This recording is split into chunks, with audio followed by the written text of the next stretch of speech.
Pernah gak sih kalian nonton sebuah film, terus kalian malah lebih tertarik sama karakter jahatnya daripada karakter baiknya? Entah itu sama Joker, Loki, ataupun Darth Vader. Apa karena mereka keren, atau ada sesuatu di dalam diri mereka yang sejalan dengan kita? Luka, ambisi, dan ketakutan yang cuma dibungkus dengan cara yang berbeda. Mereka bukan cuma musuh di layar, tapi cerminan sisi manusia yang selama ini kita sembunyikan. Sosok badut gila dari Gotham City ini udah muncul di banyak versi, tapi yang paling membekas mungkin versinya dari Joaquin Phoenix di film Joker tahun 2019. Di film itu, kita diajak untuk melihat bagaimana kehidupan dari seorang Arthur Fleck, seorang pria yang kesepian, miskin, dan berjuang dengan gangguan mental di tengah kota yang kejam. Dia awalnya cuma badut jalanan, tapi perlahan-lahan dunia yang terus nyakitin dia bikin Arthur berubah. Dari korban sistem yang rusak, Arthur berevolusi jadi karakter yang anarkis dan menyeramkan. Arthur Fleck tidak langsung memiliki sifat yang jahat. Tentunya ada latar belakang yang menjadikan Arthur memiliki sifat tersebut. Dia menjadi pribadi yang anarkis karena hidupnya dipenuhi dengan trauma dan penolakan. Setiap hari, Arthur berusaha untuk menjadi orang yang normal. Tapi dunia terus menendang dia jatuh. Hingga akhirnya, setelah semua tekanan itu meledak, lahirlah Joker, karakter yang penuh dengan kekacauan. Joker bukan cuma sebagai pelarian, tapi seperti simbol perlawanan terhadap dunia yang penuh kepalsuan dan ketidakadilan. Sejak itu, Arthur gak lagi peduli sama moral, hukum, ataupun norma. Baginya, semua hanya ilusi. Di versi yang lain, Joker melihat Batman sebagai pelengkap yang sempurna. Joker tidak akan pernah membunuh Batman, karena ia adalah satu-satunya orang yang membuat hidupnya menarik. Jika Batman mati, permainan berakhir. Sebaliknya, obsesi Joker adalah agar Batman melanggar aturan moralnya, yaitu aturan untuk tidak membunuh siapapun. Selama Batman terus berjuang melawan kejahatan, Joker memiliki alasan untuk membuktikan bahwa perjuangan itu sia-sia. Joker adalah perpaduan rumit dari berbagai gangguan kepribadian. Yang pertama, dia itu benar-benar nir empati. Dia nggak bisa merasakan yang namanya belas kasihan, penyesalan, atau bahkan merasa bersalah. Kekejamannya terhadap korbannya itu dilakukan dengan rasa gembira. Yang kedua, Joker bisa memanipulasi dan melakukan penipuan. Dia pintar banget memanipulasi emosi orang lain, seperti Harley Quinn, Harvey Dent, bahkan Batman. Yang ketiga, Joker itu sangat apatis terhadap konsekuensi. Dia nggak peduli sama hukuman bahkan kematiannya sendiri. Tapi di saat yang sama, ada juga sisi ketidakstabilan identitas ekstrim yang dialami Joker. Ia sendiri bingung dengan identitas yang sebenarnya, dan berakhir menciptakan kepribadian baru setiap hari. Hari ini dia bisa jadi orang lain, besok berubah lagi. Kadang dia lucu, kadang dia kejam. Tapi yang jelas, itu semua dilakukan untuk mengisi kehampaan hatinya. Joker juga punya unsur narsistik karena dia butuh pengakuan dari Batman. Dia butuh orang yang setara untuk membuktikan bahwa kekacauan yang dia buat itu berarti. Dan yang paling menarik, Joker ini sadar kalau dia ini sepenuhnya gila. Tapi buat dia, ini bukan sebuah masalah. Bahkan dia berpikir bahwa itu bentuk sebuah kebebasan. Sekarang kita beralih ke anime dulu. Kalau kalian nonton Attack on Titan, pasti kalian gak asing nih sama satu karakter namanya Zeke Yeager. Dari luar, dia kayak pemimpin yang tenang, cerdas, dan paham akan situasi. Di balik sikap tenangnya itu, Zeke adalah salah satu karakter paling kompleks dan tragis di anime ini. Dia bukan karakter protagonis, tapi dia juga nggak bisa dibilang sebagai antagonis. Zeke bukan jahat tanpa alasan. Zeke adalah hasil dari masa kecil yang hancur, ideologi yang salah arah, dan rasa cinta yang benar-benar dia nggak pernah dapatkan. Orang tuanya, Grisha Yeager dan Dina Fritz, mereka adalah pejuang restorasi Eldia. Obsesi mereka cuma satu, yaitu membebaskan Eldia. Tapi di balik semangat perjuangan itu, mereka lupa satu hal penting. Zeke cuman anak kecil yang pengen disayang tanpa syarat. Sampai akhirnya dia kehilangan masa kecilnya. Ketika beban itu sudah terlalu berat, dia memilih jalan yang gak disangka-sangka, yaitu mengkhianati orang tuanya sendiri. Banyak yang melihat itu adalah sebuah kejahatan, tapi secara psikologis, itu adalah bentuk pertahanan ekstrim untuk melindungi dirinya sendiri dari bahaya emosional dan fisik yang lebih besar yang ditimbulkan oleh orang tuanya sendiri. Zeke cuma pengen selamat,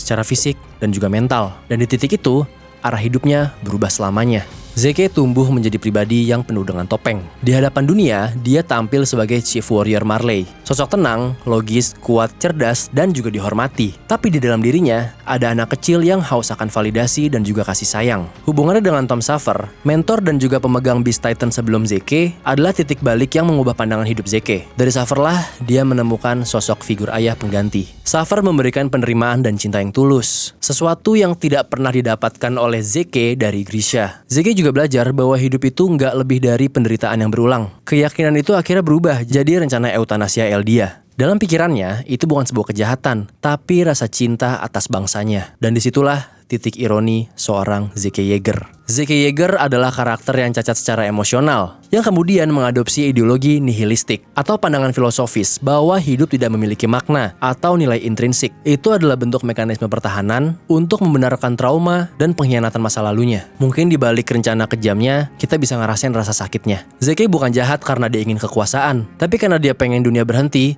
untuk menyakiti orang sepertinya. Darth Vader atau Anakin Skywalker awalnya bukan orang jahat. Dia adalah anak berbakat dari planet Tatooine. Seorang budak yang punya mimpi besar dan kekuatan yang luar biasa. Tapi hidupnya penuh luka. Dari kecil, dia dipaksa pisah sama ibunya. Satu-satunya orang yang dia percaya. Lalu kehilangan itu terus menghantuinya. Bayangin aja, lo dibesarkan dalam perbudakan dan gak punya sosok ayah. Tekanan dan kehilangan ini bikin Anakin tumbuh dengan rasa takut akan kehilangan dan butuh banget pengakuan. Dan dari situlah, benih kegelapan mulai muncul. Anakin adalah potret dari seseorang yang punya insecure attachment, ketakutan ditinggalkan dan kehilangan orang yang dicintainya. Setelah ibunya mati dengan tragis, dia nggak cuma kehilangan sosok ibu, tapi juga rasa kendali atas hidupnya. Trauma itu belum sembuh, dan makin parah waktu dia mimpi istrinya Padme bakal meninggal. Disitulah muncul sisi obsesifnya. Dia akan melakukan apapun untuk mengubah nasibnya, bahkan kalau harus melanggar semua aturan Jedi. Secara psikologis, Anakin nunjukin dua sisi dari gangguan kepribadian klaster B, yaitu narsistik dan borderline. Dia percaya dirinya itu istimewa, tapi gampang banget merasa ditolak atau dikhianati. Semua rasa sakit, marah, dan ketakutan itu dicampur jadi satu, dan yang akhirnya meledak. Nah, disinilah Palpatine alias Darth Sidious mulai masuk, yang tahu banget cara mainin luka batin Anakin. Dia nggak menawarkan kekuasaan, tapi dia menawarkan kontrol atas kematian, sesuatu yang paling ditakuti oleh Anakin. Janji untuk menyelamatkan Padme adalah umpan yang sempurna. Tapi disitulah Anakin mulai pelan-pelan kehilangan dirinya. Dia mulai menormalisasi semua kejahatan, membantai Jedi bahkan anak-anak demi alasan kedamaian dan cinta. Saat akhirnya dia berubah menjadi Darth Vader, dia bukan cuma pakai topeng besi, tapi juga topeng emosional. Vader adalah false self-nya Anakin. Versi dirinya yang udah mati rasa, penuh rasa bersalah, tapi juga gak berani untuk mengakui hal itu. Karena dibalik semua kegelapan itu, kita bisa melihat sisi manusia yang hancur karena cinta dan kehilangan. Vader bukan cuma jahat, tapi dia juga luka. Dia kecewa, dia pengen dicintai, tapi gak tahu caranya bagaimana. Waktu Luke Skywalker milih untuk gak balas dendam dan tetap mencintai ayahnya, itu bukan cuma momen heroik, tapi itu momen yang sangat mengharukan. Karena pada akhirnya, Anakin Skywalker bisa berdamai dengan diri sendiri. Anton Chigurh adalah karakter fiksi antagonis utama dalam film No Country for Old Men. Chigurh mempunyai perawakan yang sedang, rambut yang cukup mengganggu, selalu terlihat bugar, dan mempunyai wajah yang selalu datar. Bahkan untuk tersenyum pun dia jarang. Asal-usul seorang Chigurh pun juga tidak dijelaskan. Keberadaannya memang seakan-akan ditakdirkan begitu saja untuk meluruskan sebuah keambiguan dalam hidup. Chigurh juga karakter yang sederhana sekaligus menyeramkan. Menurut penelitian, Anton Chigurh adalah psikopat paling mengerikan dari sisi psikologis. Karakter Anton Chigurh merupakan persona yang mempunyai lack of empathy. Dalam melakukan aksinya, dia tidak menunjukkan emosinya sama sekali. Tidak ada kemarahan, tidak ada keceriaan, dan tidak ada dilema moral yang besar. Yang dia rasakan hanyalah jalan lurus ke depan, tanpa hambatan dan juga tanpa hiburan. Anton Chigurh juga mempunyai karakter yang dingin. Dia sangat tenang, fokus, cerdas, dan terkontrol saat melakukan aksinya. Pilihan kata dan gestur yang dia buat seakan-akan membunuh perlahan sebelum babak akhir menentukan nasib korban. Karakter Chigurh juga mempunyai arti filosofis yang mendalam. Dia adalah agen takdir atau embodiment of fate. Dia bukan sekedar pembunuh bayaran, dia tidak tertarik dengan uang.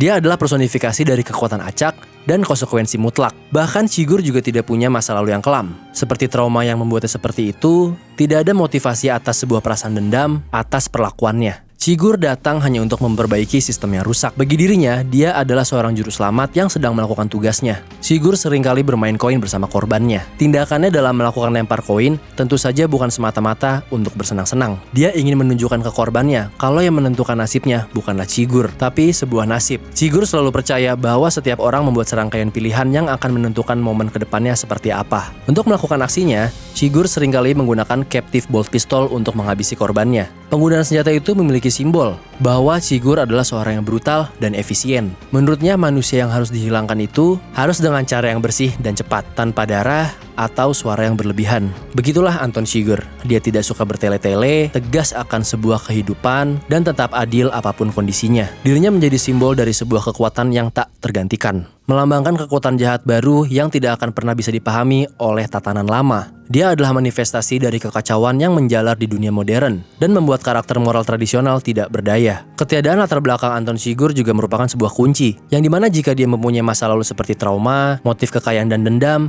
dia akan menjadi manusia biasa. Tapi dengan ketiadaan latar belakang itu, menjadikan Anton Chigurh sebagai kekuatan yang murni, sebuah entitas yang hanya ada dan bertindak. Tampan, cerdas, dan berkarisma. Dialah Griffith, karakter kejam tidak berperasaan dari anime Berserk. Griffith lahir dari keadaan yang tidak menguntungkan. Ia lahir sebagai anak yang miskin di gang pinggir kota, tanpa status sosial ataupun kekayaan. Namun walaupun tinggal di gang kecil, Griffith mempunyai mimpi yang besar, yaitu membangun kerajaan. Untuk mencapai mimpinya, Griffith membentuk kelompok yang bernama The Band of the Falcon, dan dia pun menjadi pemimpin di kelompok itu. Karena kecerdasan dan karismanya yang hebat, Band of the Falcon berhasil menyelesaikan tugas yang terlihat mustahil. Kesuksesan kelompok itu bahkan cukup membuat mereka untuk diangkat menjadi bangsawan, dan itu merupakan langkah besar bagi Griffith untuk mencapai mimpinya. Namun sebuah obsesi yang berlebihan terkadang menghasilkan pengorbanan yang tanpa ampun. Griffith memutuskan untuk mengorbankan sebagian besar termasuk orang-orang yang setia padanya demi mendapatkan kekuatan dewa dalam peristiwa Eclipse. Setelah kejadian itu, dia pun terlahir kembali sebagai entitas iblis bernama Femto. Femto merupakan salah satu anggota dari God Hand, makhluk kejam yang kehilangan rasa kemanusiaannya. Jika dilihat dari sisi psikologis seorang Griffith, dia memiliki sikap narsisme murni dan ambisi yang tidak bisa dikendalikan. Fokus diri secara total membuat pandangan Griffith berputar sepenuhnya. Dia melihat dirinya sebagai karakter utama yang percaya bahwa semua pasukannya, baik yang masih hidup ataupun yang sudah mati, akan melayaninya untuk tujuan besarnya. Keinginan untuk mencapai mimpi besarnya adalah kerangka kuat dalam hidupnya. Ambisi yang tidak tergoyahkan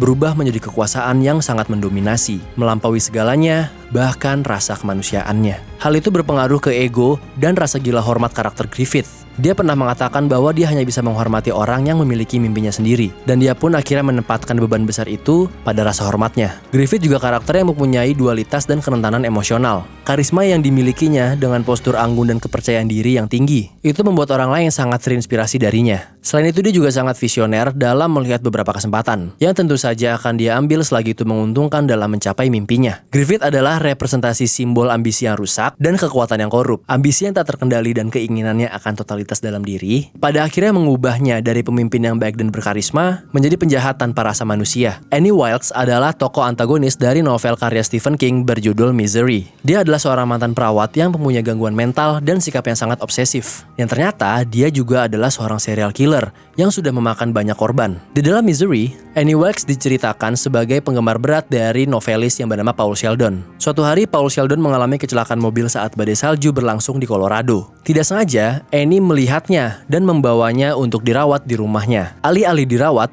Paul malah disiksa dan disandra. Karena Annie mengetahui bahwa karakter favoritnya di novel Misery akan dimatikan oleh sang penulis. Akhirnya Annie memaksa Paul Sheldon untuk menulis ulang cerita. Kalau tidak, nyawanya menjadi taruhan. Kalau kita breakdown psikologis dari karakter Annie Wilkes, dia mempunyai banyak gangguan mental yang membuatnya menjadi seorang yang sangat sadis. Annie Wilkes adalah wanita yang mengalami gangguan bipolar. Emosi dia bisa sangat labil, bisa menunjukkan perubahan emosi dalam jangka waktu yang sangat singkat. Dari kebahagiaan bisa menjadi kemarahan yang luar biasa. Dari sikap kekanak-kanakan bisa menjadi kekerasan yang meledak-ledak. Annie juga mempunyai rasa takut untuk ditinggalkan. Obsesi ekstrim juga menjadi masalah di dalam diri Annie. Kecintaannya terhadap karakter fiksi mengakibatkan dirinya ketergantungan akan sesuatu yang tidak nyata. Bahkan lebih dari itu, yaitu melampaui batas kewarasannya. Obsesi ekstrim ini juga menjadi salah satu untuk memvalidasi dan kenyamanan emosinya. Delusi keagungan atau grandiose delusion adalah suatu sikap di mana penderitanya merasa punya kewajiban dan kekuasaan. Annie yakin bahwa dialah penggemar nomor satu dari Paul Sheldon. Dia merasa punya hak dan kewajiban untuk memerintah Paul tentang bagaimana cerita itu harus ditulis, dan melarang Paul untuk mematikan karakter favoritnya. Bagi Annie, dialah superior moral dari Paul Sheldon.